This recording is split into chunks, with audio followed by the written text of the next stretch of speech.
শান্তি। আজিৰ তাৰিখ 17 ফেব্ৰুৱাৰী 2026 বৰ্ষ। প্ৰাতঃ মৰলী বাপদাদা মধুবন।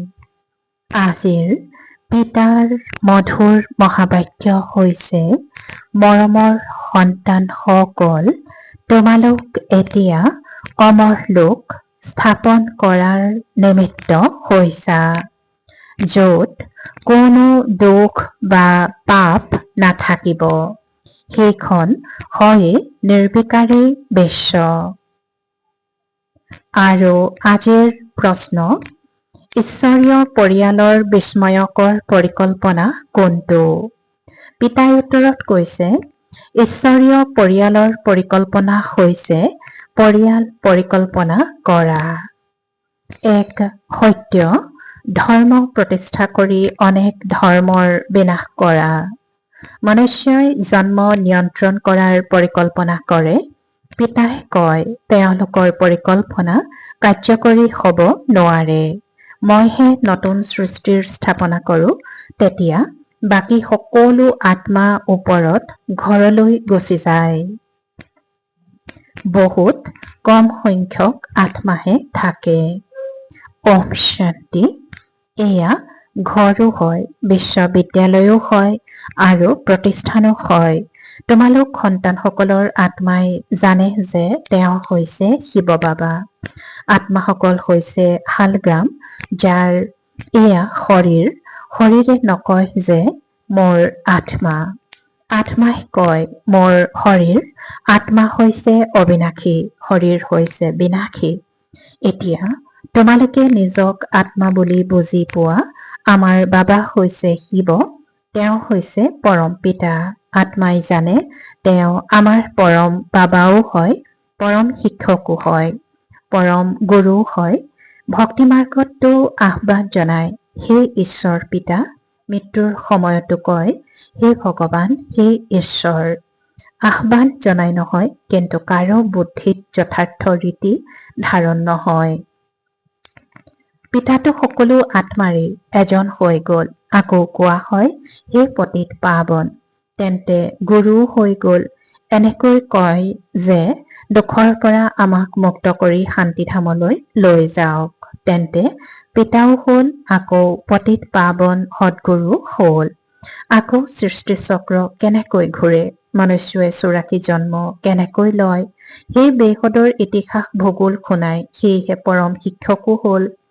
অজ্ঞান কালত পিতা বেলেগ, শিক্ষক বেলেগ, গুৰু বেলেগ হয়। এই বেহদৰ পিতা শিক্ষক গুৰু এজনেই। ইমান পাৰ্থক্য হৈ গ'ল। বেহদৰ পিতাই সন্তানসকলক বেহদৰ উত্তৰাধিকাৰ দিয়ে। তেওঁলোকেও অৰ্থাৎ লৌকিক পিতাইও সদৰ উত্তৰাধিকাৰ দিয়ে।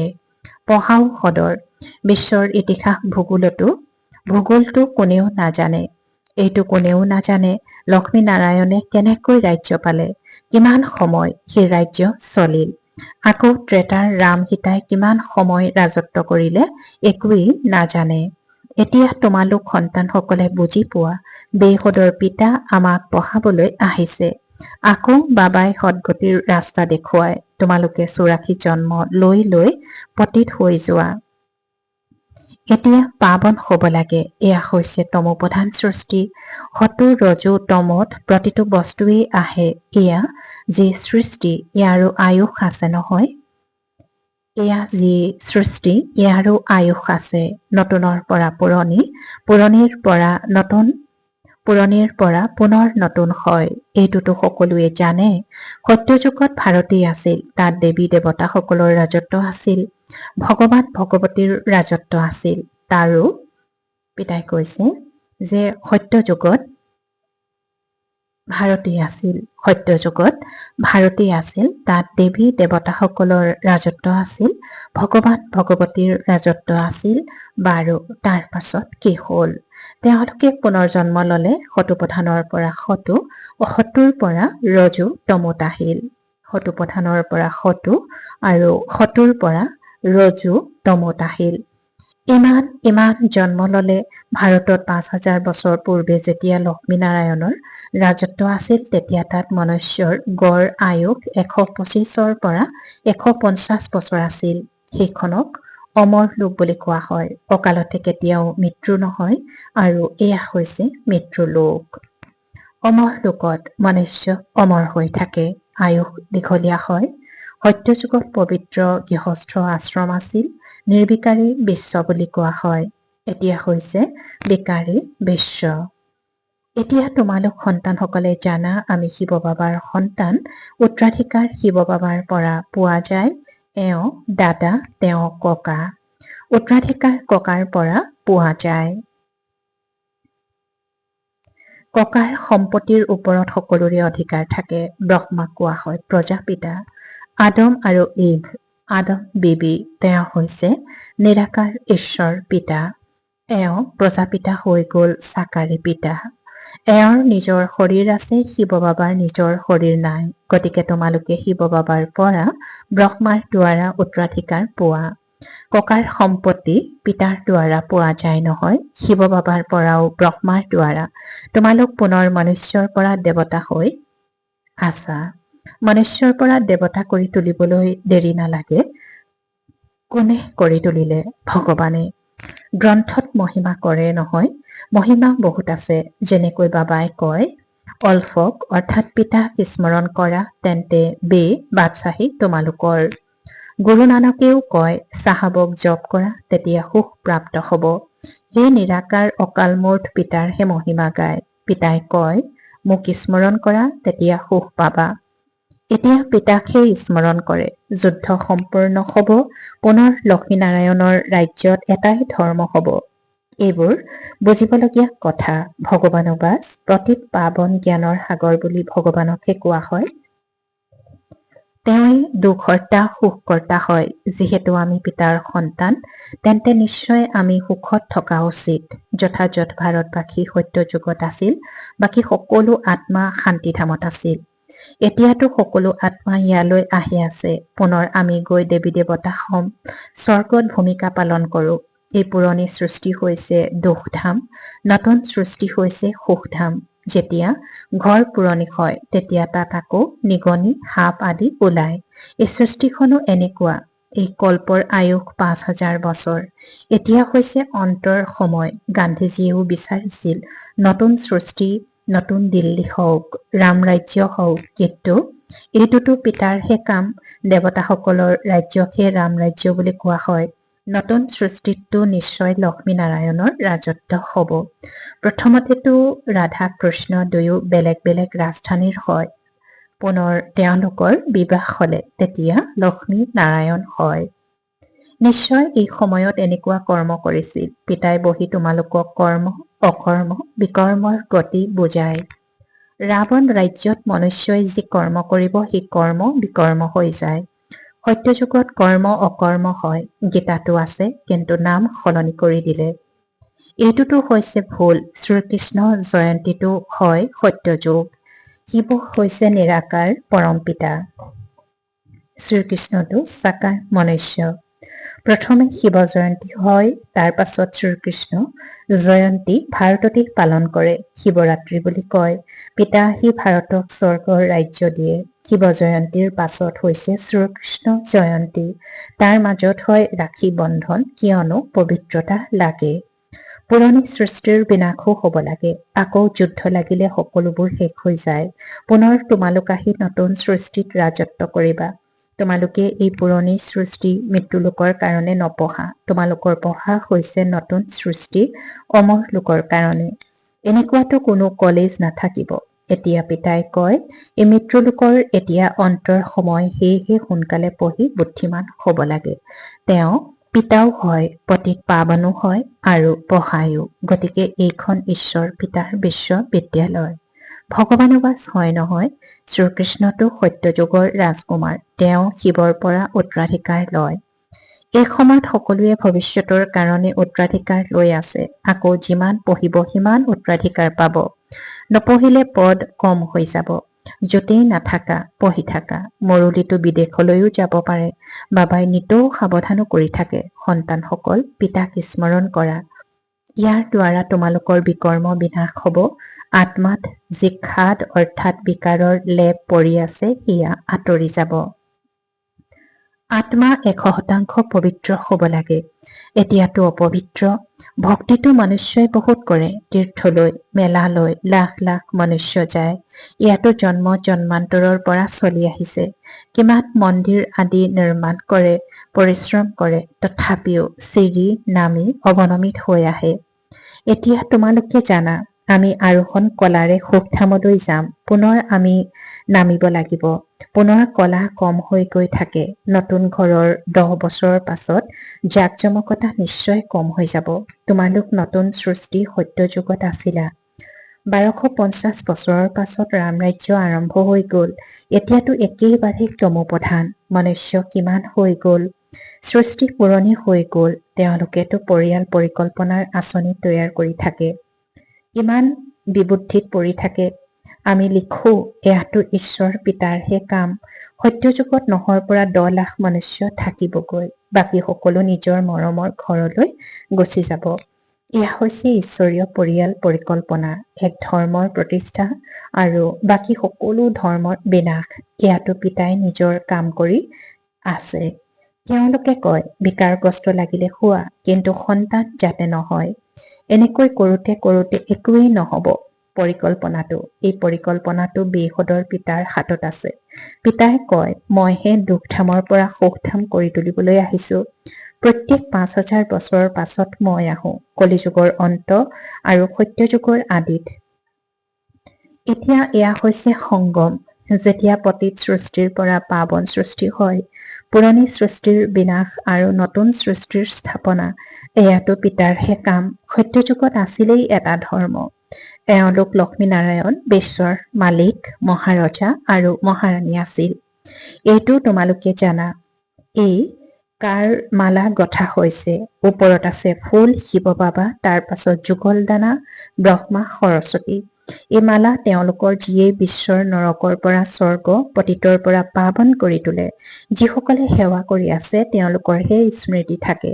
গতিকে পিতাই বুজায়, এওঁলোক সত্যযুগত পবিত্ৰ আছিল নহয়।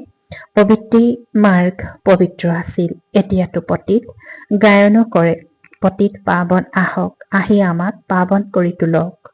সত্যযুগত এনেকৈ জানো আহ্বান জনাব। সুখত কোনেও পিতাক স্মৰণ নকৰে। দুখত সকলোৱে স্মৰণ কৰে। পিতা হয়ে মুক্তিদাতা, দয়াশীল আনন্দৰ সাগৰ। তেওঁ আহি সকলোকে মুক্তি, জীৱন মুক্তি দিয়ে। পিতা হয় মুক্তিদাতা, দয়াশীল আনন্দৰ সাগৰ। তেওঁ আহি সকলোকে মুক্তি, জীৱন মুক্তি দিয়ে। আহ্বানো তেওঁকেই জনায়, আহি মৰমৰ ঘৰলৈ লৈ যাওক। এতিয়া সুখ নাই। এয়া হৈছে প্ৰজাৰ ওপৰত প্ৰজাৰ ৰাজ্য। সত্যযুগততো ৰজা ৰাণী প্ৰজা থাকে। পিতাই কয়, তোমালোক কেনেকৈ বিশ্বৰ মালিক হোৱা। তাত তোমালোকৰ ওচৰত প্ৰচুৰ অগণন ধন থাকে। সোণৰ ইটাৰে ঘৰ সাজে। মেচিনৰ পৰা সোণৰ ইটা ওলাই থাকে। আকৌ তাতো হীৰা মুকুতা খোদিত কৰে। দাপৰতো কিমান হীৰা আছিল, যি লুটি লৈ গ'ল। এতিয়াতো একোৱেই সোণ দেখা পোৱা নাযায়। এয়াও ড্ৰামাত নিৰ্ধাৰিত হৈ আছে। পিতাই কয়, মই 5000 বছৰৰ পাছত আহোঁ পুৰণি সৃষ্টিৰ বিনাশৰ কাৰণে। এই পাৰমাণৱিক বোমা আদি তৈয়াৰ কৰা হৈছে। এয়া হৈছে বিজ্ঞান। বুদ্ধিৰে এনেকুৱা বস্তু আৱিষ্কাৰ কৰিছে, যাৰ দ্বাৰা নিজৰ কুলৰি বিনাশ কৰিব।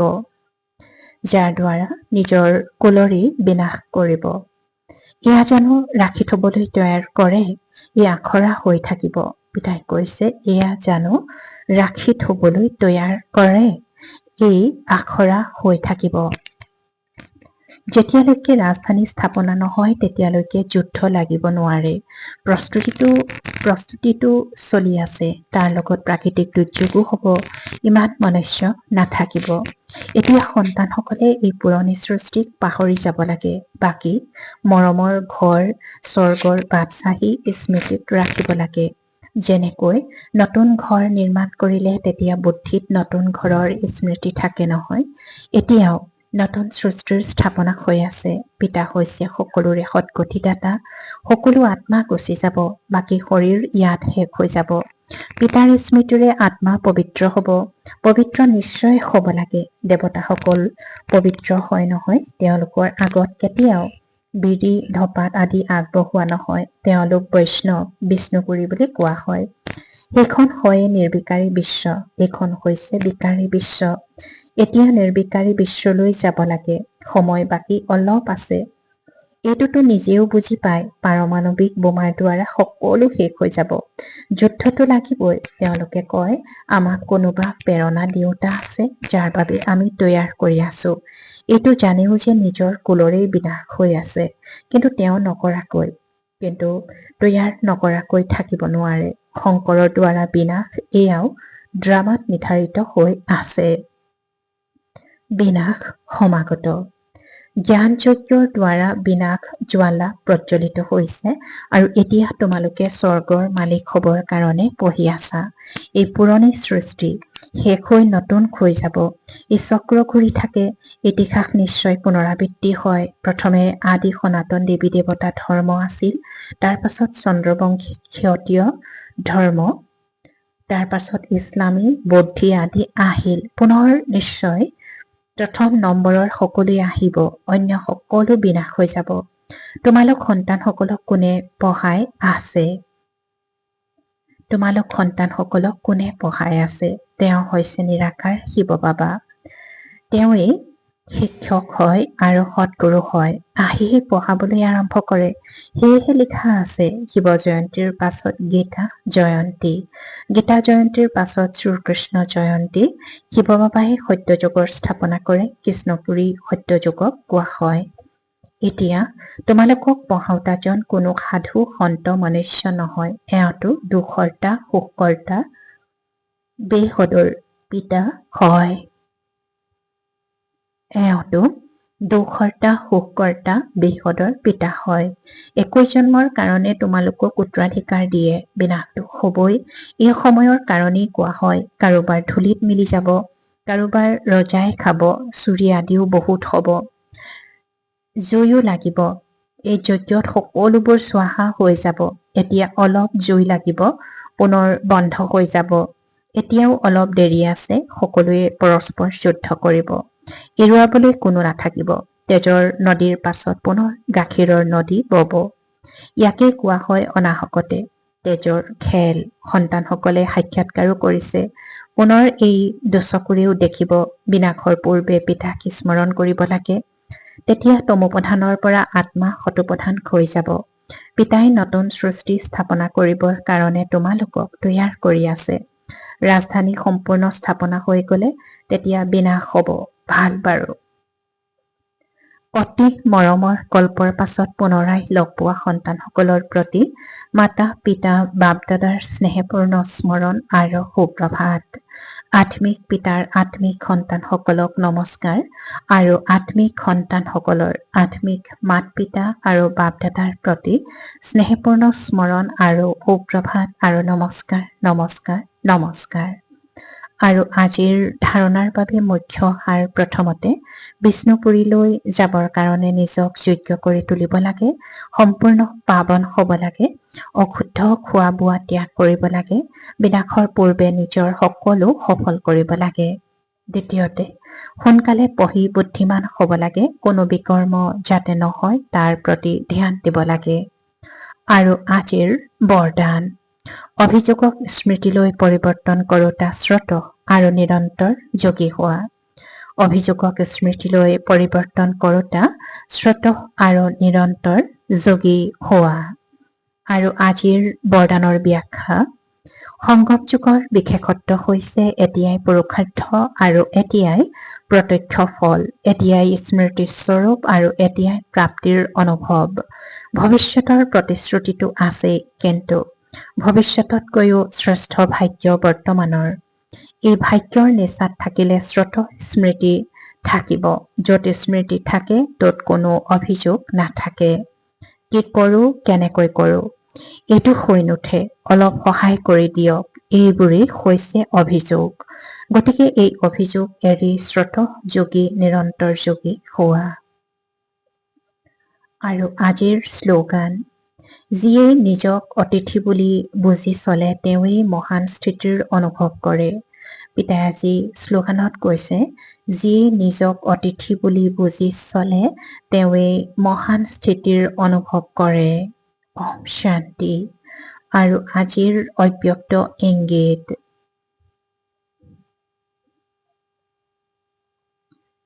সংগঠনৰ বল, স্নেহৰ বল, ইজনে সিজনক সহযোগ দিয়াৰ বল আৰু সহনশীলতাৰ বল জমা কৰা।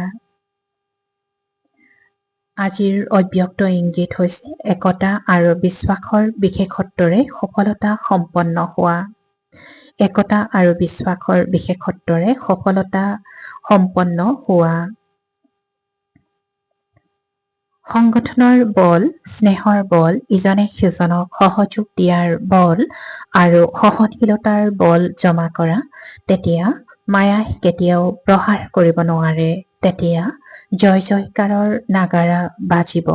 যেতিয়া ইমান অনেক হোৱা সত্বেও এক দৃষ্টিগোচৰ হ'ব, এজনৰ প্ৰেমত মগন, একৰস স্থিতিত স্থিৰ হবা, তেতিয়া প্ৰত্যক্ষতাৰ লক্ষণ দেখা পোৱা যাব। তোমালোক সকলোৰে প্ৰতিজ্ঞাইহে প্ৰত্যক্ষতাক সমীপত আনিব। পিতাই কৈছে যে তোমালোক সকলোৰে প্ৰতিজ্ঞাইহে প্ৰত্যক্ষতাক সমীপত আনিব। ওম শান্তি।